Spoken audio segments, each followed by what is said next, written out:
자동차 부품업체 다스의 120억 원대 비자금 의혹과 관련해 다스의 전 경리팀장이 검찰 조사를 받으러 나오면서 다스 실소유주는 이명박 전 대통령이라고 생각한다는 취지의 발언을 했습니다. 검찰은 다스 비자금 조성에 회사 차원의 조직적 개입이 있었는지 집중 수사하고 있습니다. 양시창 기자입니다. 지난 2001년부터 8년 동안 다스에서 경리 업무를 담당했던 최동영 씨가 검찰청사에 모습을 드러냅니다. 다스 비자금 의혹 사건 전담팀의 첫 참고인 조사 대상입니다. 최 씨는 취재진에게 다스가 이전 대통령의 소유임을 확신한다고 주장했습니다.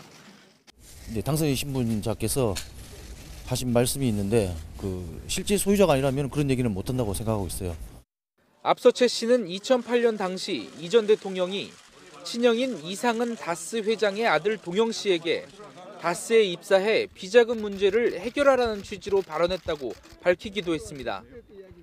검찰은 다스 비자금 의혹이 제기되던 당시 회계 처리 실무자였던 최 씨를 상대로 비자금이 조성된 경위를 집중적으로 물어본 것으로 전해졌습니다. 검찰은 이와 함께 참여연대와 민변 등 고발인 조사도 동시에 진행했습니다.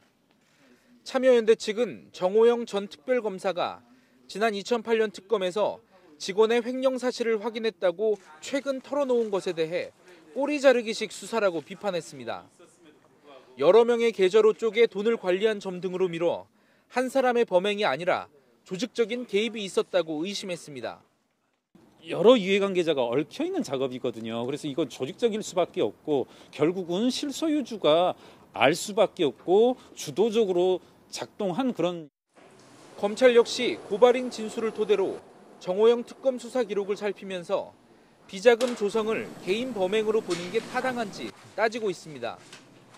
검찰은 앞서 이 회장 등 다스 경영진과 자금 담당자 등에 대한 출국 금지 조치도 내린 상황. 첫 조사부터 고발인과 참고인을 동시에 조사하는 등 수사에 속도를 내고 있는 검찰은 조만간 다스의 자금 담당자 등 관계자를 불러 조사를 이어갈 방침입니다. YTN 양시창입니다.